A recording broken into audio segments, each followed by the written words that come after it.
Pessoal, no episódio anterior, nessa série falando sobre o uso de inoculantes em silagem de milho, nós conversamos aí sobre eu diria que a etapa fundamental, tá, inicial, que é a microbiota, toda aquela população de micro-organismos que tem na planta de milho e que a gente vai trazer aqui para o nosso silo.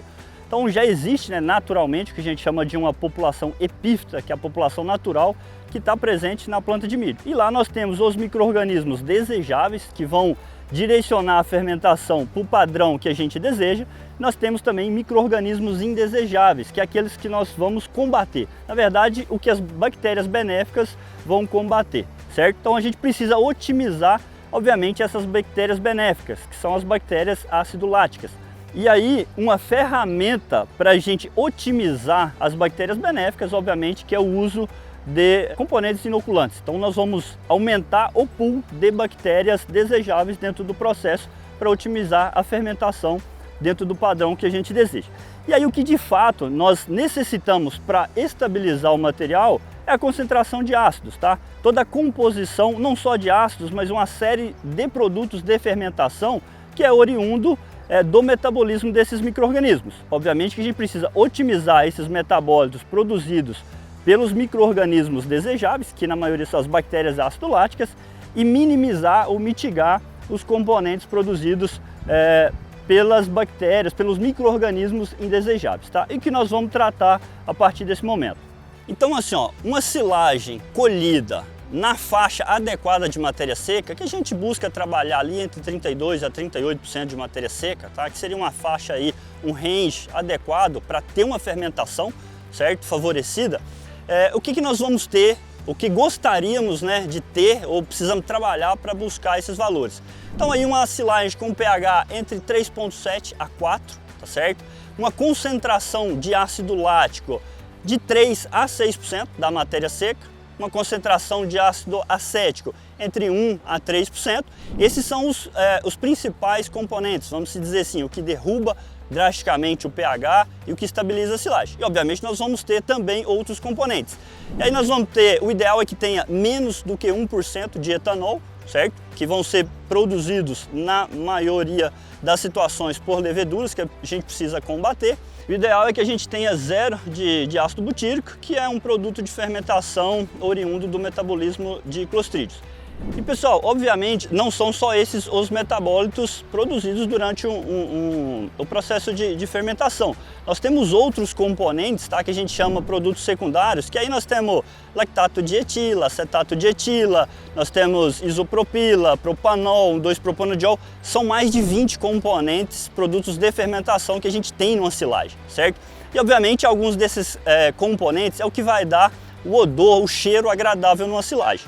Então assim, ó, quando a gente pega dentro dos principais, e aí primeiro em maior concentração, né, o que deveria é o ácido lático, certo? Que é o que realmente vai jogar o pH para baixo, que vai derrubar, certo? É um ácido que tem uma capacidade de derrubar bastante o pH, e nessa queda de pH, associado ao teor de matéria seca adequado, a gente já inibe o crescimento de clostrídio, certo? E o clostrídio vai produzir o ácido butírico, que é algo que não queremos na silagem. Ele vai deprimir consumo, vai degradar componentes interessantes da silagem, e a gente não quer isso. Então assim, uma silagem que fermenta rápido, que produz ácido lático para derrubar esse pH, é interessante, certo?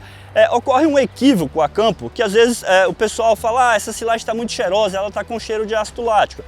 Isso não é verdade. Por quê? Porque o ácido lático, ele é inodoro, ele não tem cheiro, certo? Obviamente que esse cheiro agradável, ele vai vir de outros componentes da silagem, tá certo? Nós temos acetato de etila, enfim, vários outros componentes que tem, obviamente, cheiro, certo? Agora o ácido lático realmente ele não possui cheiro, então você não consegue detectar o cheiro de ácido lático na silagem. Já o ácido acético, pessoal, é um componente bastante interessante também dentro do processo, porque o ácido acético ele tem um papel muito importante, tá? Fundamental, eu diria, no controle de micro-organismos indesejáveis, que são as leveduras. Então nós podemos ter levedura atuando tanto aqui na fase aeróbia, que é onde já tem oxigênio no painel do silo, quanto na fase anaeróbia.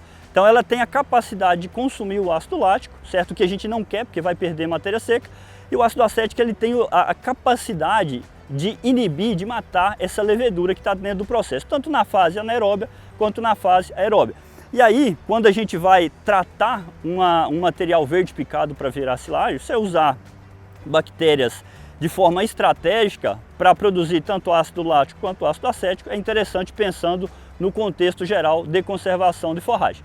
Então, o uso de produtos inoculantes, né, que nada mais é que um pool de bactérias, seja um micro-organismo ou vários micro-organismos, ele precisa ser bem posicionado em função de qual vai ser o trabalho que aquele produto vai realizar. Por exemplo, se eu tenho um painel, tá, superdimensionado e a minha taxa de retirada é pequena, tá, seja lá pelo motivo que for, o rebanho está crescendo e a minha estrutura de silo já está desenhada para aquele crescimento e eu tenho uma fatia de corte pequena, uma taxa de retirada inferior à necessária, obviamente é interessante eu usar um micro-organismo ou um pool de micro-organismos que vai direcionar essa fermentação para acética. Por quê?